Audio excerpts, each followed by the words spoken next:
So there's education, and this was actually Teddy, who had come to one of my events at the Mutter Museum in Philadelphia, at Living Botanicals is his Instagram handle. And I got a chance to meet him. And Teddy, I hope you don't mind that I'm repurposing one of your questions, but I've gotten a lot of questions in this area or this genre. And he says, I'm currently a sophomore in high school. I would like to pursue a career in biological sciences, specifically gearing towards plants. Ideally, I would like to one day go to Cornell University, which is my alma mater. What branch of biological sciences should I pursue, and do you have any further advice? And related to this is Sydney Nice. What advice do you have for somebody who wants to study ecology as a career? Kristen Sabat says, what course did you take in Cornell? I was wondering if it's related to what you're doing now. And Michael Bennett, do you have degrees in any botany field? If not, is that a wish of yours? And Nature, Plants, and Food. It's good to hear this. You are the best inspiration to many. My query is, are you educated in botany, or is it all from your passion? So I think all of those kind of go under the umbrella of education. And I already took the time to answer Teddy's question personally, but I wanted to share here because one of the things that that's been really revelatory for me is the number of younger people who are watching the channel and feeling inspiration from the channel. And when I was going on book tour, I was really struck with how many kids, I could say they're kids now because I feel like I'm old enough to say kids, really, people who are under the age of 18, so anywhere between like 7 and 18, I know that's a big gap, coming up to me or like bringing their parents to come and see me talk. And I think that's just really wonderful because that's like the next generation and the next generation after that who's really getting into plants. And I love that. So to answer your questions, specifically Teddy's, so like he's a sophomore, he's thinking about, studying this. And what I shared with him, if I could just recap, is I started getting interested in university and higher education. And I know higher education is not for everybody. So you have to really kind of analyze what is and what isn't for you. And additionally, higher education, so much these days, it was expensive when I went to school. And it's expensive now. So you have to really weigh the costs and benefits of that. And there's also alternatives to education, higher education. For me, it was really a dream of mine to be able to go to school. It was not something that my parents were able to do for themselves. So they only had high school education. And I know it was a dream of theirs in order to be able to see me go to college. And at around, I would say, 12 or 13, I started to get really turned on to university. And I have to thank my mother and her boyfriend at the time for that, because they really took the initiative to be able to take me to different campuses at that age. And sometimes we would go see a football game or a basketball game, depending on the season, and just experience the campus. And I kind of describe it as trying on clothes and seeing what fits. You have to get a sense of where you see yourself going for the next 3, 4, 5, 6, 7, 8 years. Because if you're pursuing a bachelor's or a master's or a PhD, or you might be at that campus or another campus. So you really want to try it on for size. And the only way to do that is actually by going and researching about it and actually also physically seeing it. So I think by the time I was maybe 15, I had maybe seen 24 campuses, and not all around were all in my home state of Pennsylvania. I started going out to New York and Ohio, where my mom was living at the time, and so I was going out and seeing lots of different places. And at 13, we had the chance to go to Cornell University, and that was partially because I started to look at what universities were offering studies that interested me. And at that time, I was looking for ecology and environmental sciences. And because I was just really interested in all fields that encompass, like ecology, I kind of feel like encompasses all of those fields, like botany, entomology, ichthyology, ornithology, biological sciences, because it's looking at the interactions of all of those component parts. So that was an interest of mine, and there were only I kind of knew I wanted to stay on in the Northeast because that's where I grew up, and that felt a little bit more like home. And then when I was looking at pictures of Cornell, I was just like, oh, I was just so blown away by its beauty and the fact that it had a lot of the classes that I wanted. And they also had this program called the Red Carpet Society, so you could actually stay overnight with students. And so I used to take the bus when I was in high school, and I used to take the bus from Scranton to all the way up to Ithaca area, and I would stay overnight with students and kind of get a sense of what classes were like, and so you could actually shadow students and see what classes are like. I don't know if other universities or colleges actually have programs like that, but I highly encourage it. What I have to say is I highly encourage it so that you don't make a mistake, because I've had friends who have gone to campus and gone to university, and they might have been from like Florida, and they went up to the north and they were just like miserable the whole time because it's like winter half the year, and they would develop like seasonal affective disorder and be depressed, and which is serious. It's like a real thing. So I would just recommend actually going out, seeing the things that you actually want to explore, and volunteering your time in your neighborhoods, wherever you are, showing that you're an active person. I was also just like very active in my community at a very young age, within my school and outside in my community. And I had the pleasure of actually being really involved in the environmental science world well before I even got into university. And that was wonderful because I got some professional chops underneath my belt before I actually went into school. And I think that helped be able to fortify my acceptance into the university. So, and that was like a huge achievement for me personally, because where I grew up in northeastern Pennsylvania, in my school, I'm actually the first person to ever graduate my high school to go to an Ivy League university and actually graduate from there. So that was a big accomplishment, and I know a lot of that I wouldn't have been able to do that if I wasn't very proactive in my pursuits. One of the things that I found when I actually got to college was that a lot of kids who are coming from more preparatory schools had been using the Bio 101 books already and been taking all these like sophisticated courses that my school actually didn't have. So I didn't have those resources for me. So in a way I had to kind of like work a little bit harder. But that's fine, because I really think that's kind of like a character building process. So one of the things I told Teddy is like just, and being able to upgrade your SATs. I don't even know if this exists anymore, but I ended up taking Kaplan. So I ended up investing some money into Kaplan in order to be able to help, with my SAT scores and all that other kind of stuff. So there's so much that kind of goes into it, but I just knew when I was on this campus, I knew from a gut instinct that I had to be there and that it had so much of what I wanted. I did want to go to a liberal arts school because, for those of you who don't know, liberal arts schools, like, they encourage you to take a wide range of subjects.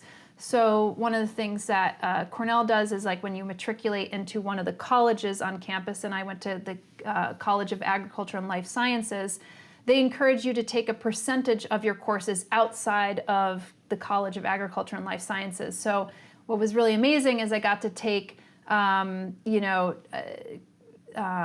courses like in Africana Studies or Native American Studies, which are more in kind of like the College of Humanities. You could go into engineering, you could go into arts and science, life sciences, you could go into all these other different types of courses. I, of course, really love to stay on the sciences. Even with my years at campus, I feel like I didn't even get a chance to do all of the amazing courses that I actually wanted. So the place that I went and the time that I had is going to be very different from your own experiences. So you have to kind of figure out what is going to work for you.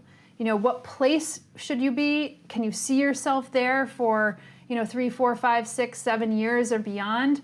And, how can I guide you to what works well for you? I mean, that's a challenge. You have to see what are some of the work study positions, what are some of the jobs that you could get after, with the courses that you end up taking. So as I'd mentioned in the beginning, one of the things that I really knew early on for me is I loved botany, I loved entomology, I loved ornithology, I loved all these studies. And one of the great pieces of advice that my advisor, Barbara Bedford, told me at the time was when I told her that I didn't want to just concentrate on one of those subjects, she was like, then don't, do it all. Take them all, do it all, enjoy it. And that was really wonderful for me, because I think one of the trends in science now is to really focus on a very specific subject with such specificity that you kind of lose the big picture of what you're doing. To give you an example, you might be somebody who's studying the genome of a very specific species of plant. And that is only what you're going to be doing for the next 4 years, if you're doing your PhD or you're doing your master's. And you become an extreme expert in that specific subject, which is amazing.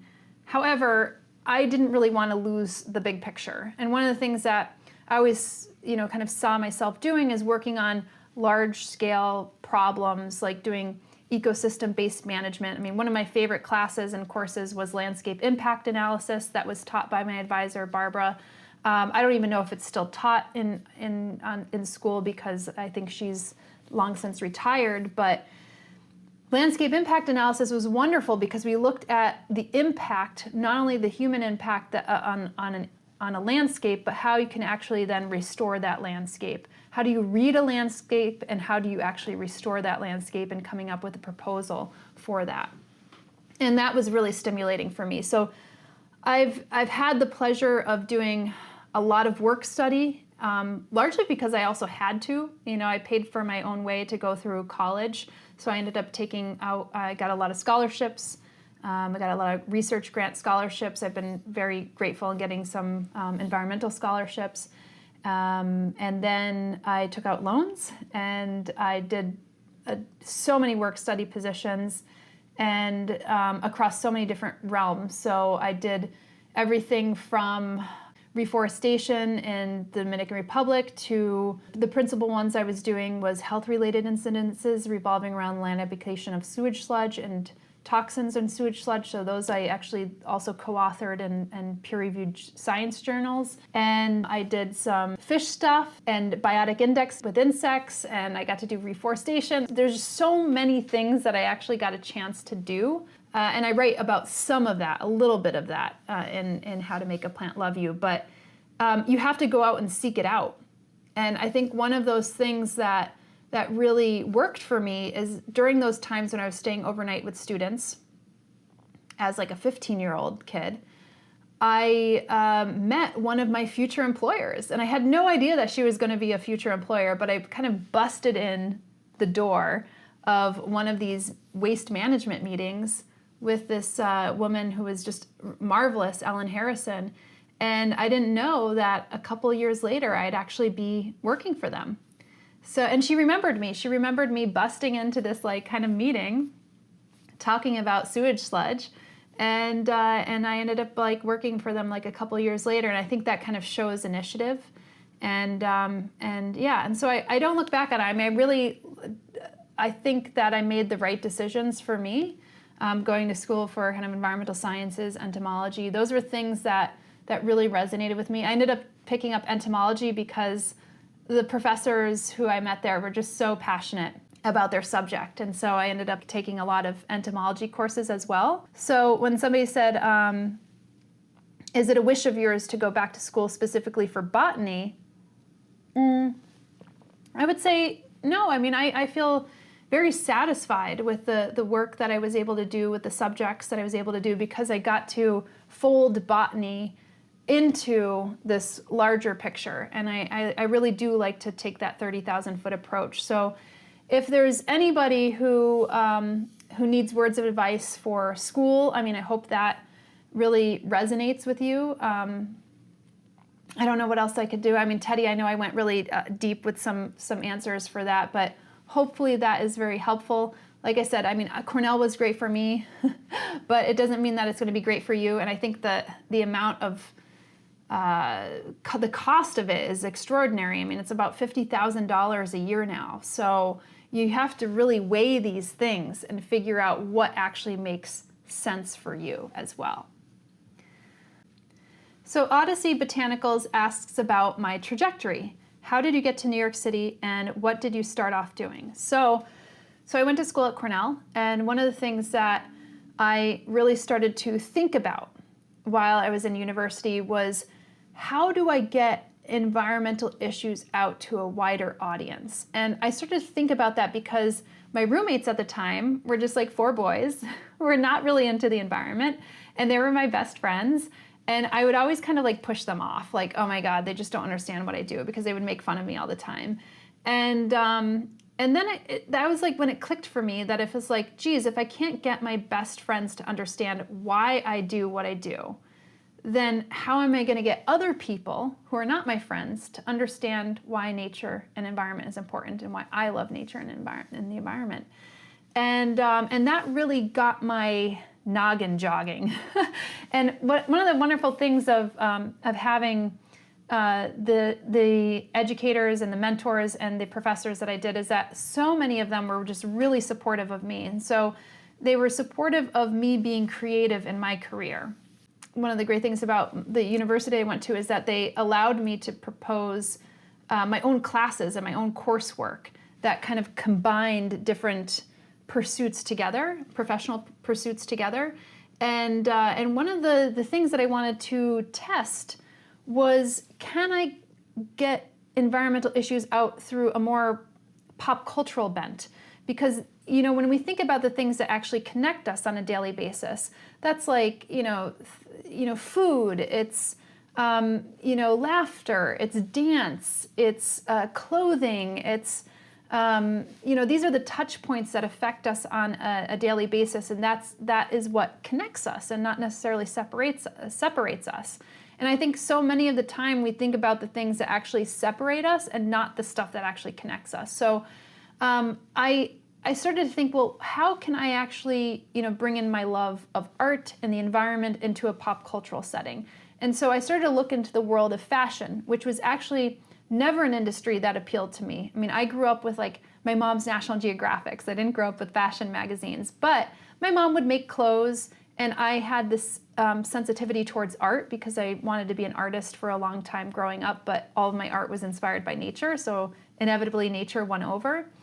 And I was interested in that kind of design and art element. So this idea of fashion and clothes became very intriguing to me. I would say circa around 2000, 2001. And I started to explore, just through like simple Google searches, about whether this concept of sustainability was even being talked about in the world of fashion. And honestly, it was like few and far between. There were a few pioneers out there, I could probably say everyone's name on one hand, that were really looking at principles like fair trade in fashion. So like a pioneer would be like Safia Minney from the UK, and she's done a number of books on the topic and started People Tree. That was like one of the, Linda Gross, who started the organic label out of California College of the Arts. There was just this like small collection of people and a couple people in the design field that were exploring this avenue of like, wait, yes, our clothes have an impact too, an environmental and a human impact. So can we actually tell stories through that way? That idea I just really latched onto during my time at university, and that's where I started to explore creative ways to communicate environmental issues. And I think once I understood that, I started to say, oh, well, you know what? Fashion industry is not just a great way in order to be able to be used as a megaphone to popularize environmental topics. It's also an industry that needs physical greening up. It actually needs to clean up its act in so many different ways. And I think more of that is actually prevalent now. And that's thanks to work of some of these early pioneers. And I think, some of my work, so some of my early work over the last 15 years, more so in the first 10 years, had been getting sustainability awareness and topics into the fashion industry. So that's how I think a good majority of people actually know me. Probably not in this channel. The people who watch this channel probably don't know me from that side of my work. But I entered into the fashion industry as a model working on these topics and only working with brands that were more environmentally or socially relevant, or brands who were looking to get into that world and needed advice. Or needed help or needed consulting. So oftentimes I would start working with brands as a consultant as well as somebody in front of the scenes. So as a model, as a spokesperson, maybe in front of the media. And so it was it's been kind of this really interesting kind of trajectory. And then I started a consulting firm by the time I went out of university. And then started a venture-backed company called Source for Style, which then my business partner ran and then changed the name to Le Souk. And that was recently sold this past year to a Japanese firm. And that whole concept was a B2B, meaning a business to business, not a business to consumer, a B2B marketplace that connected designers to sustainable suppliers all around the globe.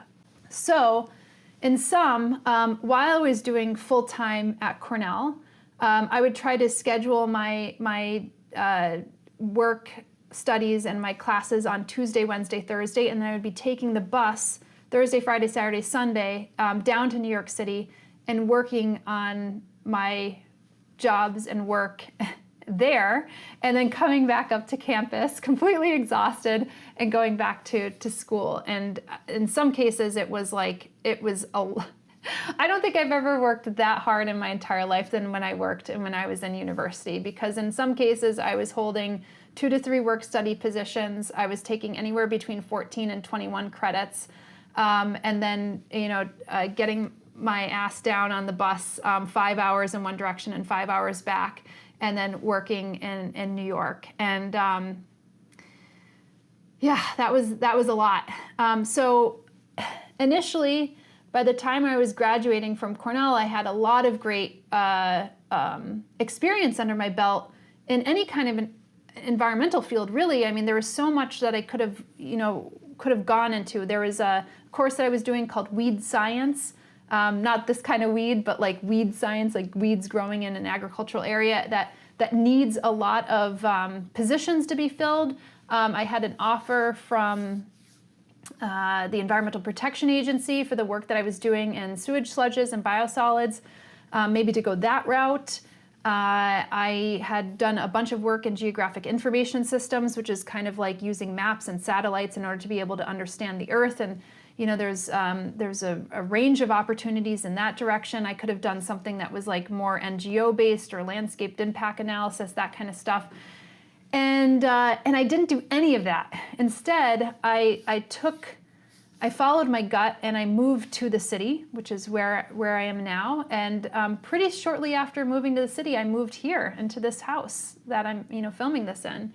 And I just started to do some of my creative pursuits in this nebulous, nascent industry of sustainability and fashion.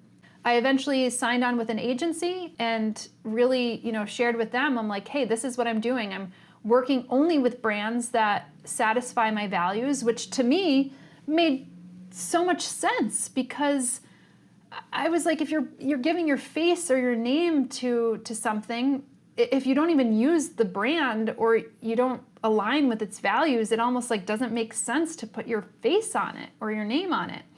So that was kind of like a really a real challenge for me, because that industry was so new, and it took about 7 years, I think, to really make something that was profitable out of it. So I wrote a book on sustainable fashion and beauty. Like I said, I started the company Source for Style, and started to work with a lot of different brands, helping them source and creative direct their brand as it relates to sustainability.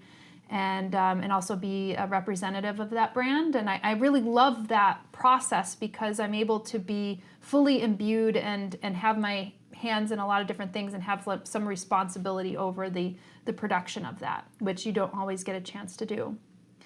Then after that, I started to work, took what I learned from the global sourcing, with textiles, and apply that in a much more local level to the world of food. So I started to work with a brand called Good Eggs on bringing like locally sourced food to urban centers, and then with a brand called Food Stand, which is like basically started off in local food, but then started to wind towards helping people make better decisions, eating decisions. And that was really related to what I started to get interested in, as well as better food decisions. And I wrote a book called Sugar Detox Me. It was always a challenge for me to actually reduce sugar or eliminate sugar out of my diet. And I knew that was a huge issue. I don't want to get into that too much, but in 2017, I came out with that book and some online programs. And during that time, it was when I had always been kind of growing my plants here from living here for the past 15 years. And that's when, the plant stuff happened, because in 2016, somebody came over to my house. They did a little feature on it, and it went viral. And that's kind of why I'm sitting here now, actually talking about plants. So it's been kind of an interesting mix of being in New York City and staying in New York City, and having the background that I have, which has been, really a journey. And for me, it's all connected. It's all right. It's like, the impact that we have every day is through what we eat, through what we wear, through the energy that we put out in the world. And for me, it's all very connected. I do feel very grateful, because even though I'm only touching upon those, big industry jumps, I've had the opportunity to actually put more of what I've learned into practice as well, like working on reforestation programs and serving on the boards of nonprofits and stuff like that, that really resonate with me, and really get to, I guess, practice what I preach to a certain degree, and live the life that I want to live. I think being in New York City is not perfect. Like, I would love to be able to express myself beyond my community garden or the places that I'm volunteering at. I don't have my own chicken coop. Wish I had my own chicken coop, but I do volunteer at the Senior Citizen Service Center every day, 2 to 3 times a day, to take care of the chickens. And I'm really grateful that I have that kind of stuff to do in New York City that makes me feel a little bit more balanced. Will I stay in New York City? I mean, I don't know. I think that, do I see this as my forever home? Probably not, but in the meantime, I really have made this my home. So hopefully that shares how I got to New York City and what I'm doing in New York City. All right, so career advice. So the Plant Crazy Soul asks, I have long been thinking of switching my career from being an engineer to work on something connected to plants and farming. Any leads? Discussion about this at home never seems to go so smoothly. So, well, I think that there's a lot of things happening in both agriculture and tech.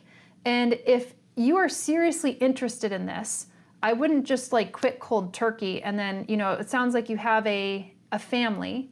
And, when you're a single person and you don't have all that responsibility of a family, you could probably make some bigger risks. So if you have a family or people that you're supporting, then you need to be maybe a little bit more of a sensible risk taker, if you will. So I would say, take some time off of your work. If you get 2 days off, and maybe go to some of the agri-tech conferences that happen around the world. I know one happens in Puerto Rico. I'm sure there's some that happen in San Francisco, and there are places that combine both probably your engineering skill set. I don't know what kind of engineer you are. There's so many different kinds of engineers: chemical engineers, mechanical engineers, computer engineers. So, take your skill sets and, combine them with your other love, and that might be a way for you to transition. And you talk to some of these potential employers, and you see if your skill sets and your ability to be able to adapt and learn, in that culture kind of fit for what you want to do. So I think that, if you're seriously considering that, then I would just do your research to see what's out there. That's one thing that kind of comes to mind. And then you start to understand, well, what are what are the things that I need in order to be able to get into those positions? And if there are certain skill sets that you need, then you're like, okay, well, how do you get those skill sets? Maybe you have to take some courses at night and you're doing night study programs. Maybe you take some courses online. I don't know. Maybe you help somebody out on the weekends. And that might actually put a little bit more of a burden on some of your family members. But I think from the standpoint of if it's fulfilling to you and you feel like you're going to be your fullest self, then I would argue that your family members should want that for you as well. I know that not everybody feels that way, but I sure as hell, feel that way, especially with like my past partners and people who are precious and important to me. I want them to be their fullest self, because if they're at their best and their fullest self, then I'm getting more of them in return of them at their best, especially if they're continue to stay in my life. So I would say do your research. Take a couple of days off, go to one of those conferences. There's always industry conferences where you get to like learn and meet and see kind of the inside of how things work. And then, put a few ideas down on paper of like how you're going to get across the pond, from lily pad to lily pad to figure out what skill sets that you need, and then make that jump when the jump feels right.